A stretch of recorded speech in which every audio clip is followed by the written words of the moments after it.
Segundo livro dos Reis, capítulo 2, nós vamos ler do versículo 1 até o versículo 13.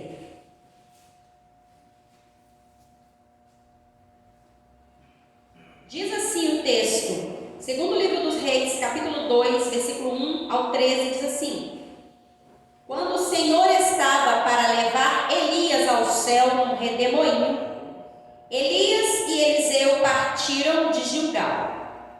No caminho, Elias disse a Eliseu: Fique aqui, pois o Senhor me mandou ir a Betel.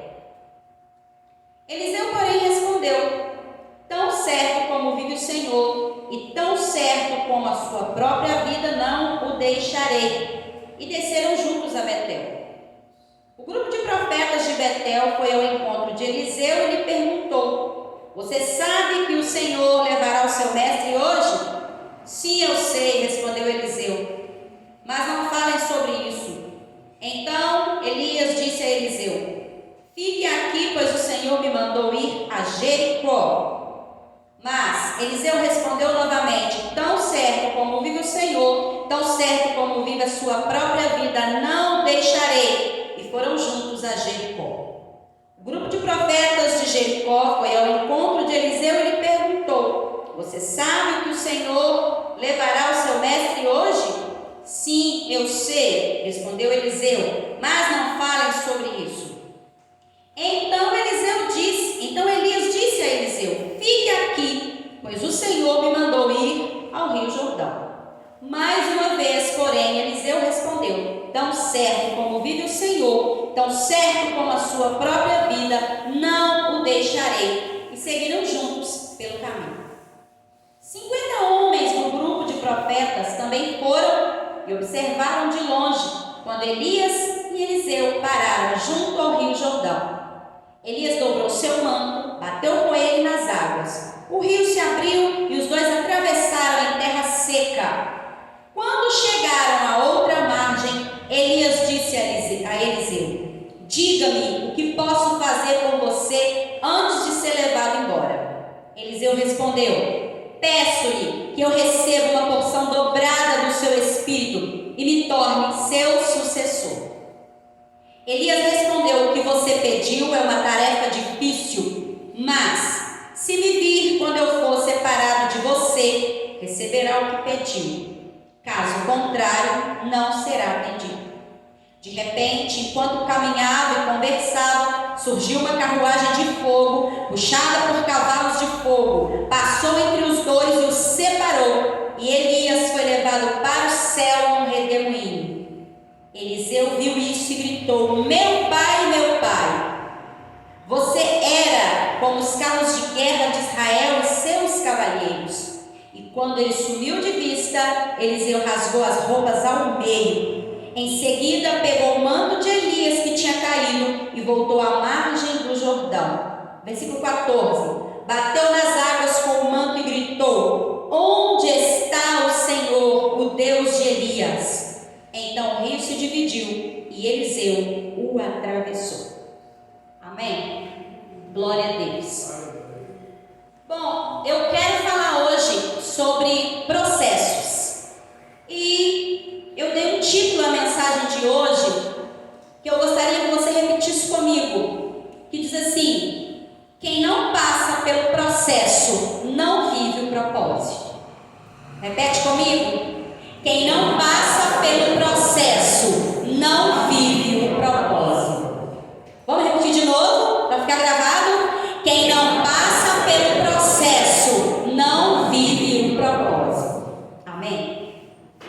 Bom, Elias, um dos grandes profetas, tanto do Antigo Testamento quanto ele é mencionado algumas vezes no Novo Testamento, Elias, ele foi encarregado de treinar Eliseu. Ele foi encarregado de discipular Eliseu para que Eliseu cumprisse com excelência o seu chamado. É interessante nós lembrarmos que o tempo em que Elias foi levantado como profeta, o povo de Israel, toda a nação, estava vivendo um caos. Politicamente, socialmente,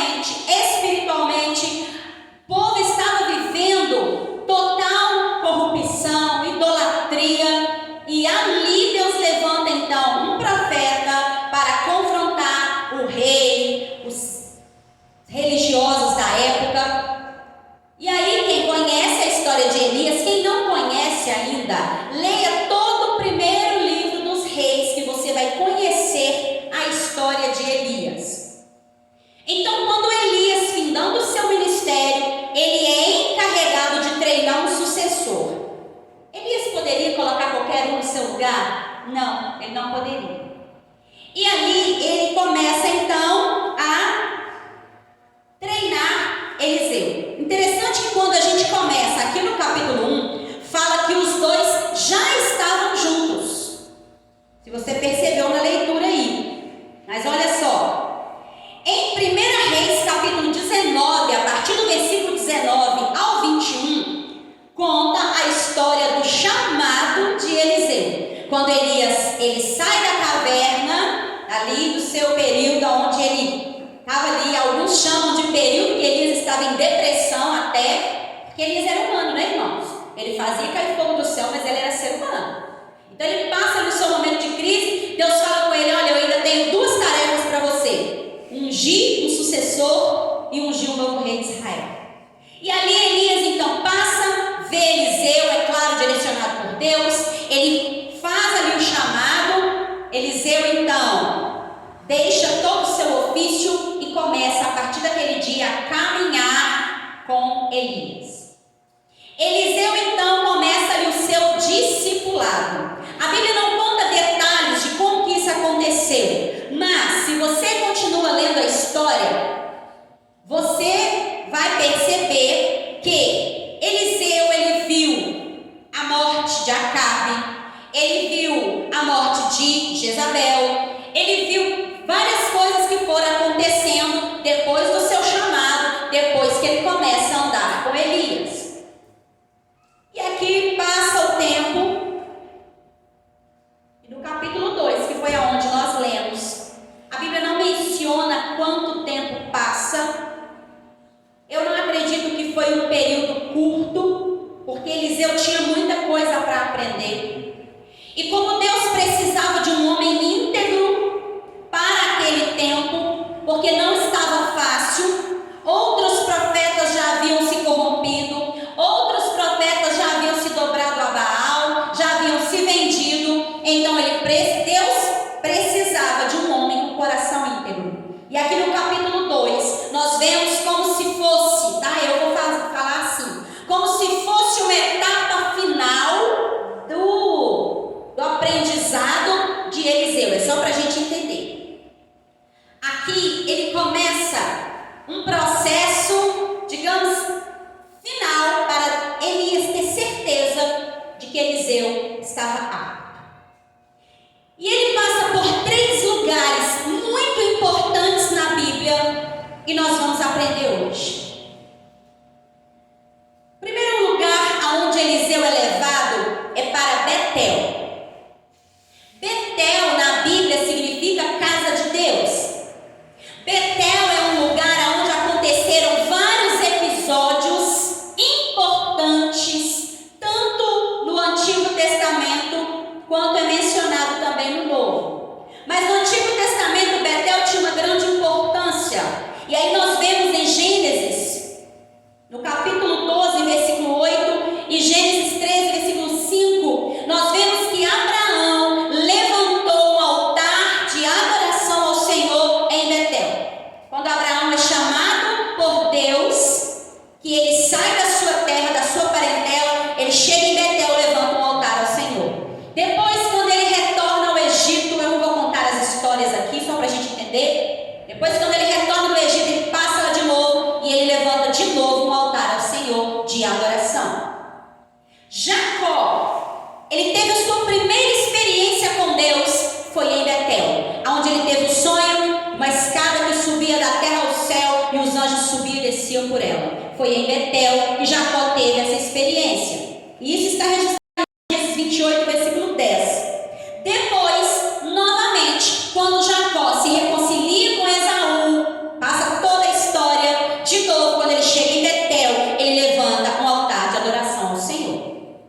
Isso está registrado em Gênesis 35, 15. Ou seja, Betel era um lugar de acontecimentos importantes. Betel era um lugar onde eu coloquei aqui, Betel, lugar de adoração.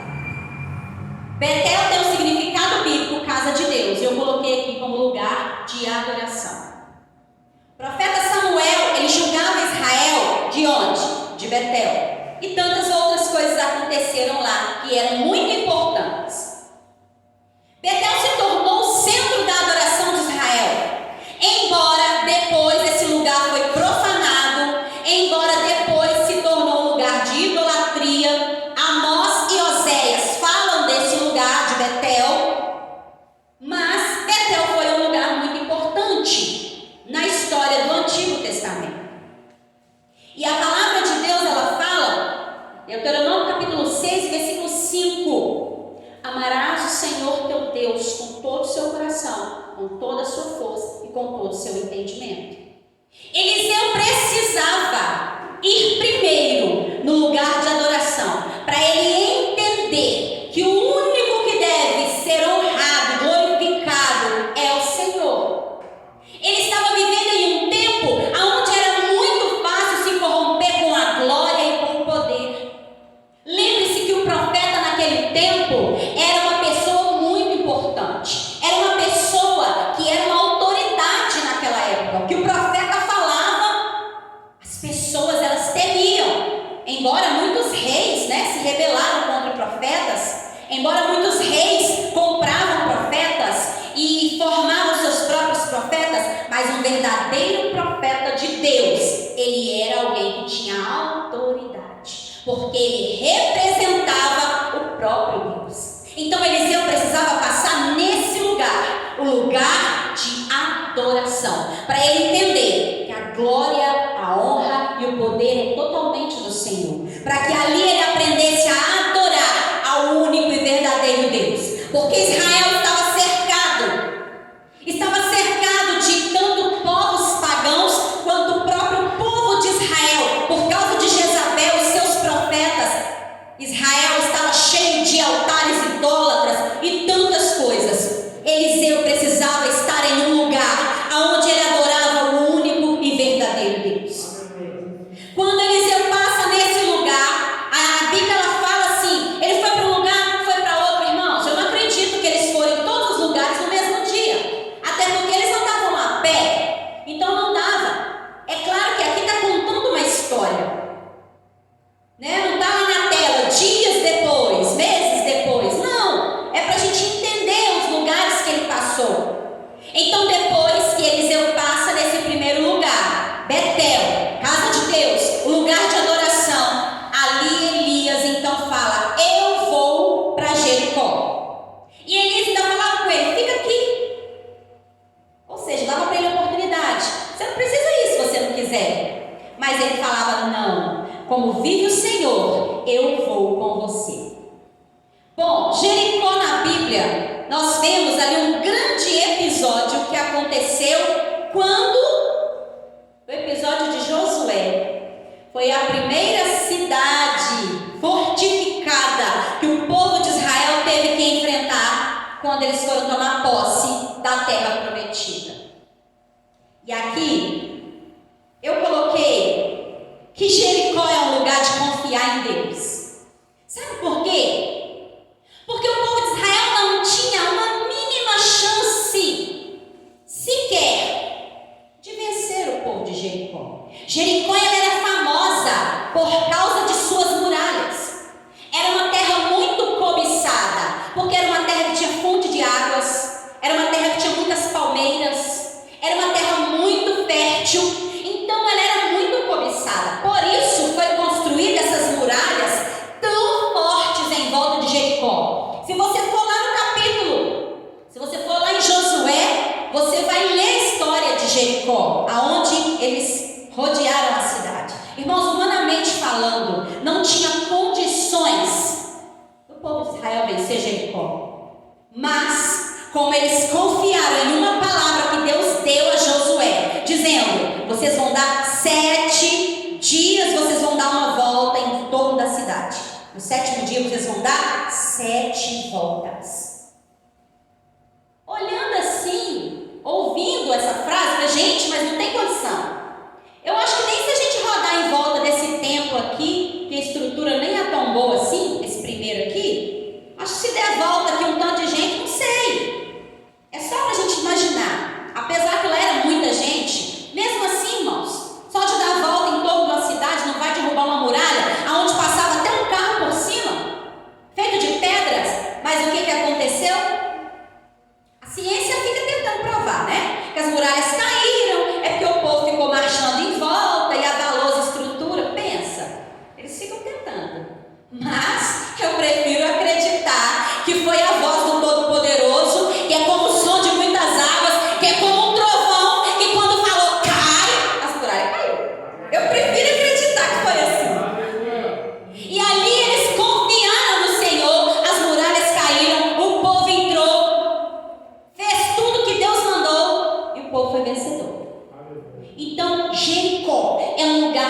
confiar no Senhor. Ainda que nós não tenhamos recursos, ainda que não tenhamos a mínima chance, humanamente falando, mas se tão somente confiarmos no Senhor, a vitória é certa. Então Jericó é um lugar de confiar no Senhor. Isso nos ensina que somente obedecendo a voz do Senhor nós vamos alcançar a vitória. Eu não preciso ter recurso, eu não preciso ter nada além do comando do Senhor, dizendo vai, faça assim e assim. Então Eliseu passa pela segunda etapa da final do processo. E ali Elias fala: agora eu irei para o Jordão, fica aqui. Ele disse: não, eu vou, já passei pelos dois, eu vou. E Jordão, o nome Jordão significa aquele que desce. O nome Jordão, por aí vocês já sabem, né, gente? Aquele que desce. Descer é a coisa mais difícil para a gente. O nome do rio é aquele que desce, porque o rio ele corria, ele descia. Então, Jordão. Eu coloquei aqui lugar de transição. Por que um lugar de transição? É um lugar onde se sai do natural para viver o sobrenatural de Deus. Então, é um lugar de transição, onde eu transiciono a minha mentalidade humana, onde eu transiciono aquilo que eu sei, aquilo que eu acho, aquilo que eu penso, para viver o sobrenatural de Deus. Eliseu, ele foi para esse lugar. Irmãos, quantas histórias lindas nós lemos na Bíblia onde o Jordão está inserido? Tem muitas. No Antigo Testamento tem várias. Eu vou citar só duas brevemente. No Antigo Testamento tem várias, mas eu vou citar só duas no Novo Testamento. João Batista, aquele a quem a Bíblia mesmo diz que ele tinha o espírito profético de Elias, ele representava, tanto é que eles perguntavam: quem é você? Você é Elias? Porque ele tinha características semelhantes a Elias. Não que era ali, irmãos, uma reencarnação, não, nada disso. Era o mesmo espírito que agia na vida de Elias, agia na vida de João Batista. Então João Batista também foi levantado em um tempo onde também a religião estava corrompida, os políticos estavam corrompidos, as pessoas socialmente, moralmente, elas estavam totalmente deturpadas, sem as leis, sem seguir os princípios. E João Batista então é levantado como a voz do que clama no deserto. E a primeira coisa que ele começa a pregar é o quê? Arrependimento. Então João Batista, ele batizava aonde? No Rio Jordão. E o próprio Jesus foi batizado no Rio Jordão. Quando Jesus foi batizado no Rio Jordão, acontece um episódio que marcou a terra, aonde manifesta o Pai, o Filho e o Espírito Santo. Naquele momento a Trindade de Deus se manifesta, e os três em unidade, quando o Pai diz assim: esse é o meu Filho amado, em quem eu tenho prazer. Ali o Espírito Santo vem no formato de uma pomba, e ao que nós podemos dizer que se cumpre o Salmo 24, se abre um portal na terra para que Jesus comece o seu ministério. João Batista, ele foi um modelo, digamos assim, de Elias. E Jesus, ele começa o seu ministério a partir de onde? A partir do Jordão. Jesus, que quem sabe era só o filho de José, era alguém natural. A partir daquele dia ele começa a agir no sobrenatural. Ele vai numa festa de casamento, o que ele faz? Transforma a água em vinho. E ali ele começa fazendo os seus milagres. A mesma coisa acontece com Eliseu. Quando eles passam ali no Jordão, Eliseu vê tudo que Elias fazia, ele estava ali, ó. Irmãos, acredito que Eliseu ele nem dormia direito, só para observar tudo. tinha caderninho, no seu pergaminho, não sei. Eu sei que ele estava ali anotando tudo. É igual a gente quando está numa imersão, a gente está pegando a receita, você fica ali todos os detalhes. E Eliseu estava ali. Quando eles atravessam, Elias fala assim: olha, está chegando a minha hora. O que você vai pedir? Até então ele não tinha pedido nada. Gente, Eliseu, depois de tudo que ele viu, ele foi muito corajoso, porque olha o que ele falou: eu quero a porção dobrada do Espírito que há em você. Mas será que a unção de Elias era fraca e ele queria mais? Claro que não, irmãos. Eu entendo, isso é heresia minha, tá? Quem está anotando aí, anota entre aspas assim, heresia. Heresia da pastora Cátia. Eu creio que ele disse assim: olha, esse cara vai embora, eu vou precisar de muito mais para fazer tudo que precisa fazer nessa cidade, nessa nação. Então eu preciso de uma porção dobrada. E se você olhar os milagres que aconteceram no ministério de Eliseu, realmente foram muito mais do que na vida de Elias.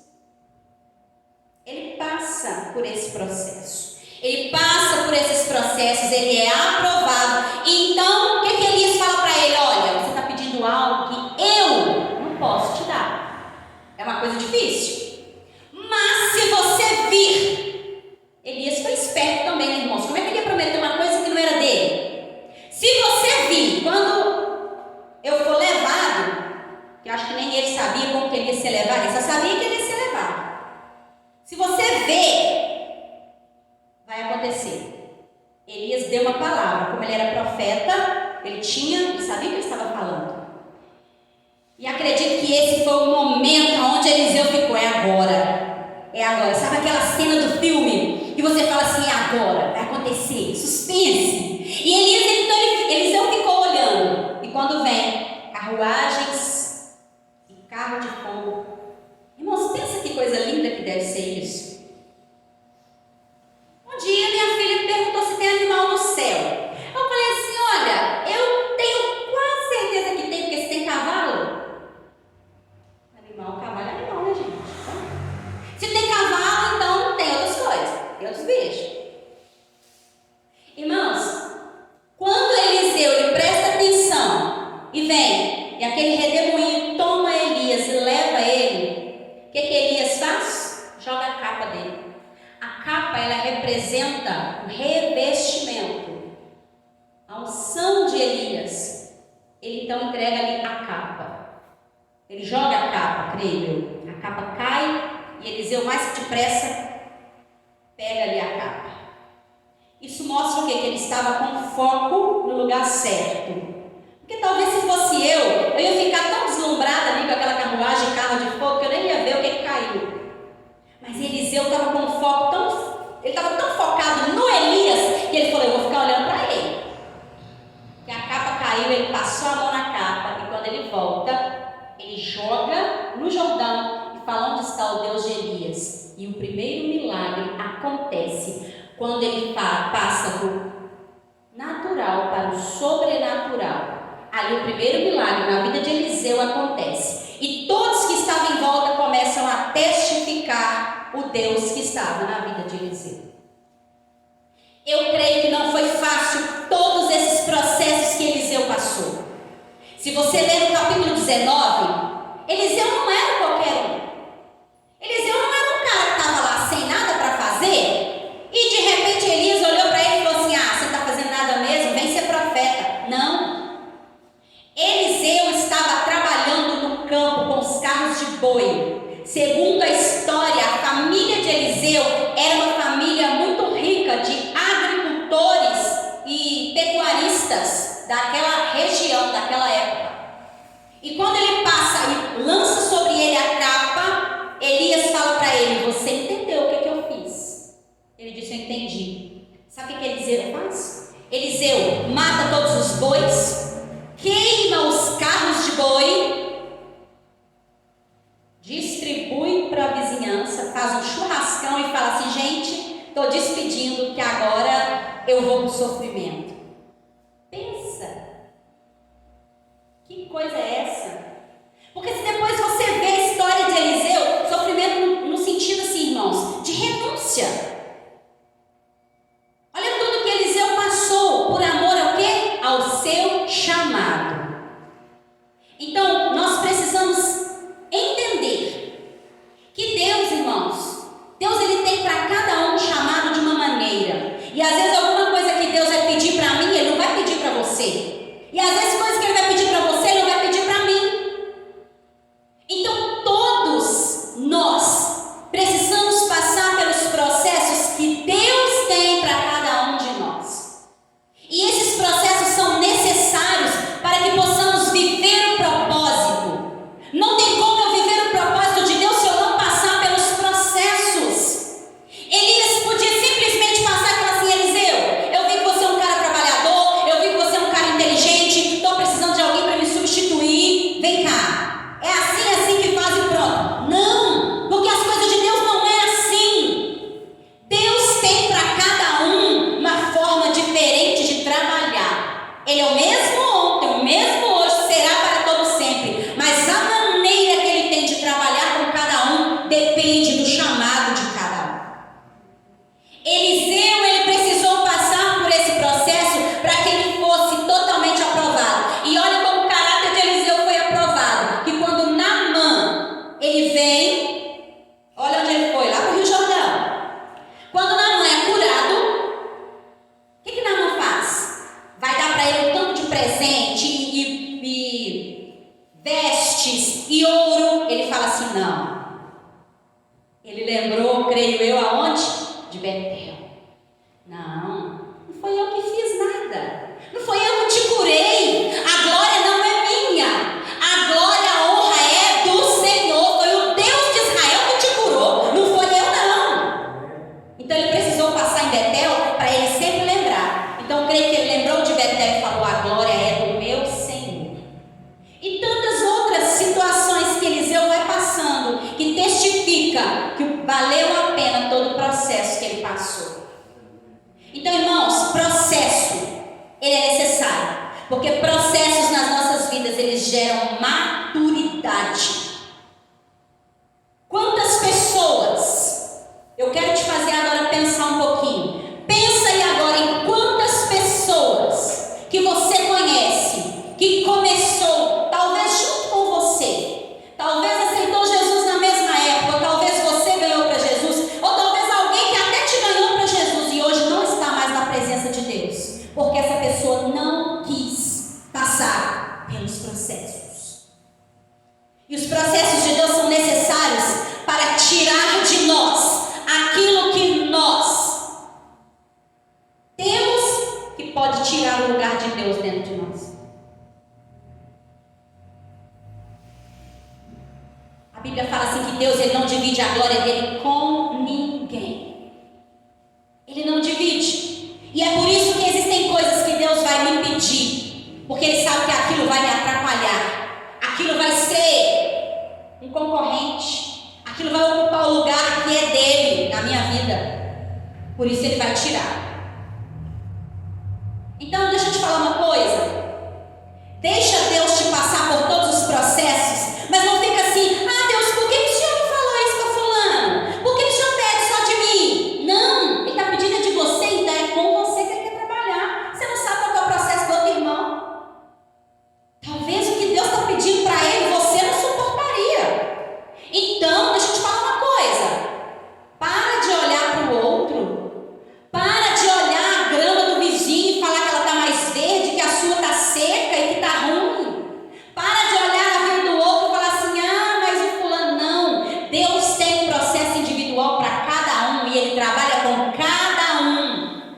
A Bíblia não fala que Elias teve que passar pelo processo. A Bíblia não fala que João Batista teve que passar pelo processo. A Bíblia fala que nasceu João, desde o seu ventre tinha um propósito. Elias, a Bíblia só fala assim: olha, se levantou Elias, o tisbita, e começou a falar. Então, irmãos, Deus tem um propósito com cada um. Olha os ministérios de cada um. Jeremias é um dos profetas